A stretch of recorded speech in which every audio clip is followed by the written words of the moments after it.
మేకలు గొర్రెల రక్తంతో అక్రమంగా దందా చేస్తున్న సిఎన్కే ల్యాబ్ ను డ్రగ్ కంట్రోల్ అధికారులు సీజ్ చేశారు.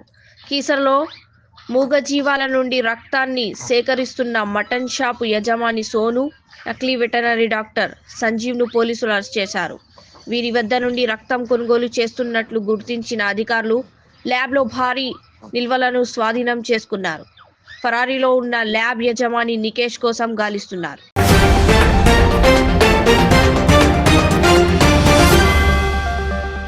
రంగారెడ్డి జిల్లాలోని మొకిలాలో ఘోర రోడ్డు ప్రమాదం జరిగింది. మిర్జాగూడలో ఏకో స్పోర్ట్స్ కారు వేగంగా వెళ్లి చెట్టును ఢీకొట్టింది. ఈ ప్రమాదంలో 4 ISFAI విద్యార్థులు మృతి చెందారు. మృతులను సూర్యతేజ, సుమిత్, శ్రీ నిఖిల్, రోహిత్ గా గుర్తించారు. తీవ్రంగా గాయపడిన నక్షత్ర అనే యువతిని ఆసుపత్రికి తరలించారు. కోకాపేటలో స్నేహితుడి బర్త్డే పార్టీ ముగించుకొని తిరిగి వస్తుండగా ఈ ప్రమాదం జరిగింది.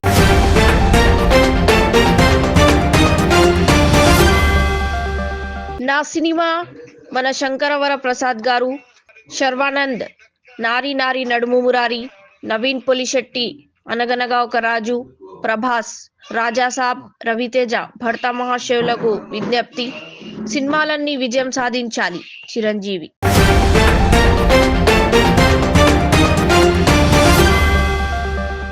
హైదరాబాద్ ముషీరాబాద్ పరిధిలోని బొలకుపూర్ న్యూ భాగారంలో భారీ అగ్ని ప్రమాదం సంభవించింది. స్థానిక స్క్రాప్ గోదాంలో ఒక్కసారిగా మంటలు చెలరేగి ఆకాశమంతా ఎత్తున ఎగిసిపడ్డాయి.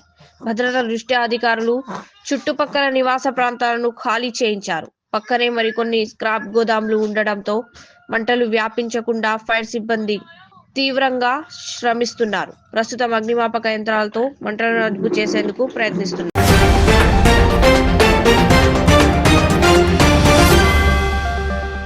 ఇంటికి నిప్పు పెట్టబోయి తనే కాలిపోయిన తమ్ముడు. కర్ణాటకలోని హోస్కోటాలో ఆస్తి వివాదం ఘోరానికి దారి తీసింది. భూమి అమ్మకానికి నిరాకరించడమే కోపంతో మునిరాజ్ అనే వ్యక్తి తన అన్న ఇంటికి పెట్రోల్ పోసి నిప్పు పెట్టాలని ప్రయత్నించాడు. అయితే ప్రమాదవశాత్తు ఆ మంటలు తనకు అంటుకోవడంతో తీవ్రంగా గాయపడ్డాడు. ఈ భయంకర దృశ్యాలు సీసీ కెమెరాలో రికార్డయ్యాయి. ప్రస్తుతం నిందితుడు ఆసుపత్రిలో చికిత్స పొందుతున్నాడు.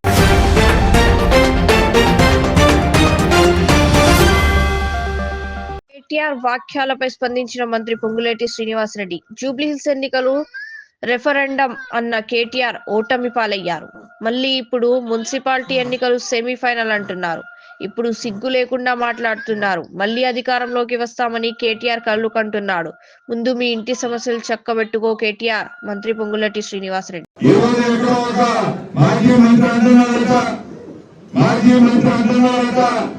ఏదైతే రాబోయే మున్సిపల్ ఎన్నికలు సెమీఫైనల్స్ అవి మనకి రెఫరెండం అని చెప్తున్నారట. అయ్యా జూబ్లీహిల్స్ అసెంబ్లీ బై ఎన్నికలు ఇదే మాట గొంతు తెచ్చుకొని వాగ్దానం అనేక కార్యకర్తలు ఆనాడు కూర్చారు. గుయ్యం అనేటట్టు జూబ్లీహిల్స్ ప్రజలు తీర్పించారు. 1 ఓటు, 100 ఓట్లు, 1000 ఓట్లు, 10,000 ఓట్లు కాదు, 25,000 ఓట్లతో ఇందిరమ్మ ప్రభుత్వ అభ్యర్థిని గెలిపించారు. ఆనాడు అన్నారు, ఇది మా రెఫరెండం అన్నారు. ఇంకా సిగ్గు లేకుండా ప్రజల మధ్యకి ఎందుకు పోతున్నామని వేదిక ద్వారా వారిని అడుగుతున్నాను. ఒకసారి రెఫరెండం అన్నారు, మర్చిపోయాలనుకుంటున్నారు జనం. మళ్ళీ రేపు గ్రామ పంచాయతీలో అన్నారు.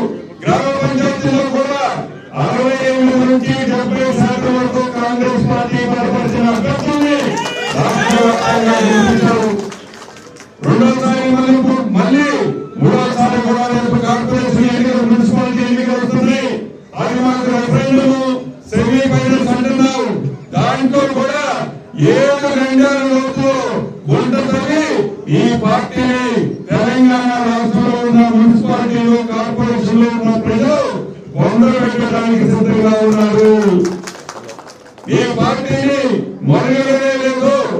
ప్రజలకు నువ్వు పరిపాలన ఏమిస్తావో ఏమో నాకు తెలియదు, కానీ ముందు నీ ఇల్లు చక్క పెట్టుకోలేనా? నీ ఇల్లు చక్క పెట్టుకో. నీ కుటుంబ సభ్యులే నీ మీద ఏ రకమైన ఆరోపణలు చేస్తున్నారు, అసెంబ్లీ సాక్షిగా చేసిన ఆరోపణలకు ముందు నువ్వు సరిదిద్దుకో. ఇప్పటికైనా జ్ఞానం తెచ్చుకొని దోచుకు దాచుకునే దాచుకున్నదాన్ని కాపాడుకుంటూ ముక్కు నేలకు రాసి తెలంగాణ ప్రజలకు క్షమాపణ కోరాల్సిన నువ్వు మళ్ళీ నేను అధికారంలోకి వస్తా గద్ద ఎక్కుతా అని పగటికలను కనడం మానుకోమని ఈ వేదిక ద్వారా ఆ మాజీ మంత్రికి కూడా తెలియజేస్తున్నాను. చివరిగా తెలంగాణ రాష్ట్రంలో రాబోయే 3 సంవత్సరాలే కాదు మళ్ళీ 5 సంవత్సరాలు కూడా తెలంగాణ రాష్ట్రంలో ఇంద్రమ్మ ప్రభుత్వం ప్రజా ప్రభుత్వం కాబట్టి కార్యకర్తలైన మీరు ఏవైతే మీకు రావాల్సిన పదవుల్లో ఒక్కరోజు వెనకాల ముందు కావచ్చు, తప్పకుండా ఎవరైతే కష్టపడ్డారో కష్టపడ్డ ప్రతి కార్యకర్తని ఈ పార్టీ హక్కును చేర్చుకుంటుందని కూడా ఈ వేదిక ద్వారా మీ అందరికీ తెలుసు. సూచన చేస్తున్నాను. అన్ని గ్రూపుల్ని వరంగల్ అంటేనే మన పార్టీ అంటేనే ఇది ఒక పెద్ద కుటుంబం. ఈ పెద్ద కుటుంబంలో విభిన్న మతాలు విభిన్న కులాలు రాష్ట్రంలో దేశంలో ఉంటాయి. అదే పద్ధతిలో ఈ వరంగల్లో కూడా భిన్నాభిప్రాయాలు ఉంటారు. అయినా కూడా వారి సిద్ధాంతం కాంగ్రెస్ పార్టీ సిద్ధాంతం, వారి ఆలోచన కాంగ్రెస్ పార్టీ ఆలోచన. కాబట్టి ఇంటికి పెద్దగా పెద్ద దిక్కుగా ప్రతి వర్గాన్ని ప్రతి మిత్రుడిని హక్కును చేర్చుకుని కాపాడుకోవాలని మనస్ఫూర్తిగా వెంకటరామరెడ్డి కూడా నేను అభ్యర్థిస్తూ చివరిగా మీ అందరికీ నూతన సంవత్సర శుభాకాంక్షలు, అడ్వాన్స్ గా సంక్రాంతి శుభాకాంక్షలు కూడా తెలియజేసుకుంటూ భగవంతుడు మీ అందరినీ చల్లగా చూడాలని కోరుకుంటూ జై కాంగ్రెస్, జై కాంగ్రెస్.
వింటర్ వండర్లాండ్ అబ్బుపరుస్తున్న మంచు శిల్పాలు. చైనాలోని హార్బిన్ నగరంలో ఏర్పాటు చేసిన వింటర్ వండర్లాండ్ అబ్బుపరుస్తోంది. 12 లక్షల చదరపు మీటర్ల విస్తీర్ణంలో 4 లక్షల క్యూబిక్ మీటర్ల మంచుతో నిర్మించిన ఈ కళాకృతులు ఆకర్షిస్తున్నాయి. రాత్రి వేళ రంగురంగుల విద్యుత్ కాంతులతో ఈ మంచు శిల్పాలు మెరుస్తూ అద్భుతమైన దృశ్యావ్యాన్ని ఆవిష్కరిస్తున్నాయి. ఈ ice and snow world pest ను చూసేందుకు పర్యాటకులు ప్రపంచవ్యాప్తంగా భారీగా తరలి వస్తున్నారు.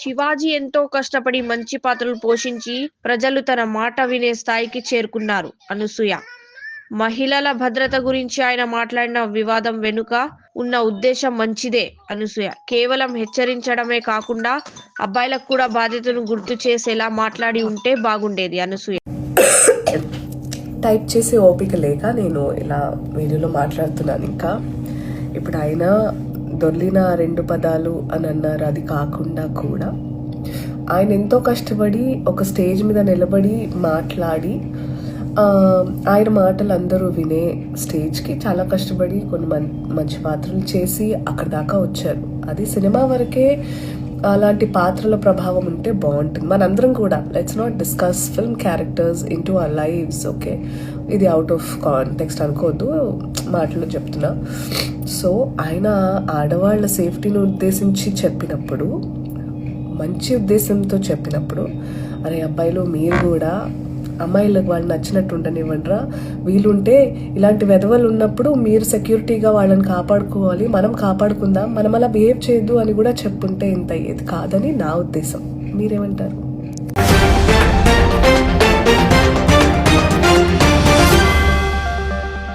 హిందూ దేవతలపై ప్రముఖ యూట్యూబర్ అన్వేష్ చేసిన అనుచిత వ్యాఖ్యలను ఉక్రెయిన్ మహిళ లిడియా లక్ష్మి తీవ్రంగా ఖండించారు. సనాతన ధర్మంపై మక్కువతో హిందూ మతాన్ని స్వీకరించిన ఆమె ప్రస్తుతం థాయిలాండ్లోని ఉక్రెయిన్ ఎంబసీలో పనిచేస్తున్నారు. థాయిలాండ్లో అన్వేష్ ఎక్కడ ఉన్నాడో తనకు తెలుసని, అనుమతిస్తే అతడిని భారత్కు పట్టుకొస్తానని తెలిపారు. సనాతన ధర్మాన్ని కించపరిస్తే సహించేది లేదని, అన్వేష్ పతనం మొదలైందని ఆమె హెచ్చరించారు. Namaskaram, Jai Shri Ram. I am Lydia Lakshmi, a Sanatani from Ukraine. My full name is Thumapala Venkata Lydia Lakshmi. I am married to an Indian citizen, and as per the Indian law, I have the same right as any other Indian citizen to speak about Sanatana Dharma and the wrongdoings against it. So, I have got my paperwork in India as well on this. Now, before I start the topic, I would like to say that 2 years ago I was searching for a guru to teach me Harikatha, and today, because of the issue on Na Anveshana, I have been connected finally to Kalyani Guru Garu, and she accepted me as her student to teach me Harikatha.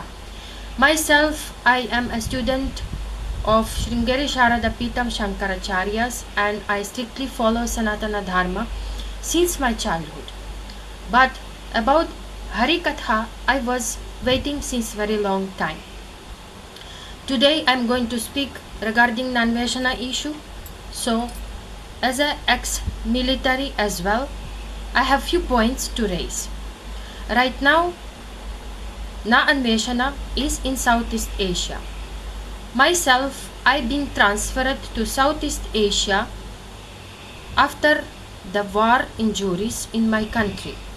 I have been posted for a desk job here in Thailand.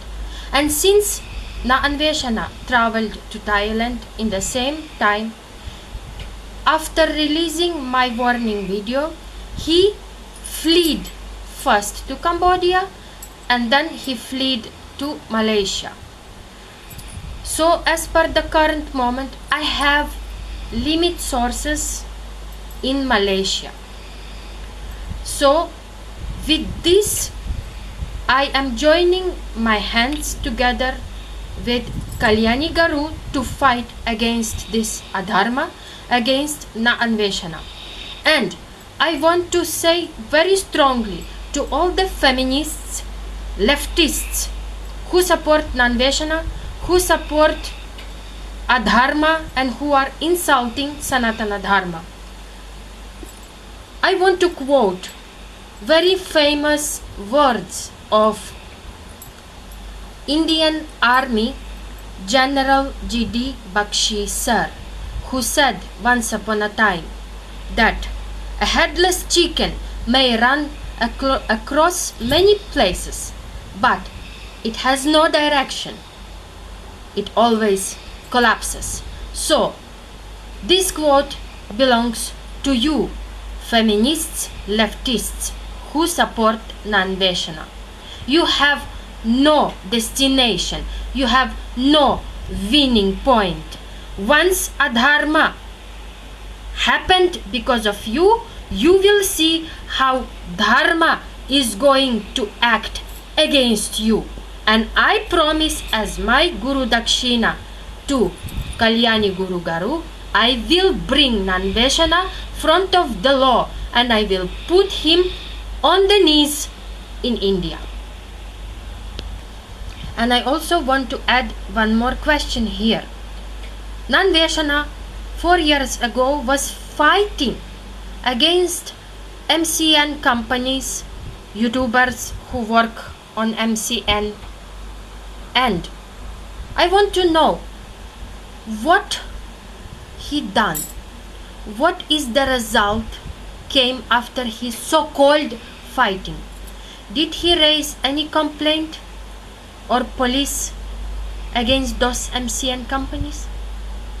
Did any results happened on his fight? Is there any proofs exist on MCN companies which he so hardly was fighting in the past? I also want to know the answer on this question, and I urge Indian police and the people to investigate as well on this issue. ధన్యవాదములు. జై హింద్, జై భారత్, జై శ్రీరామ్.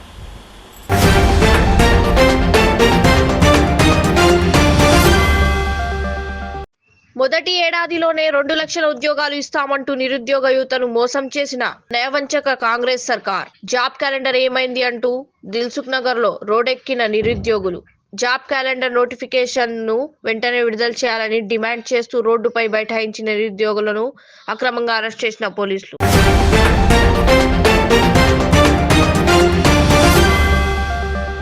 అన్నదాతకు వెన్నదున్నుగా ప్రజాప్రభుత్వం. రైతుల సంక్షేమం కోసం అనేక పథకాలు అమలు.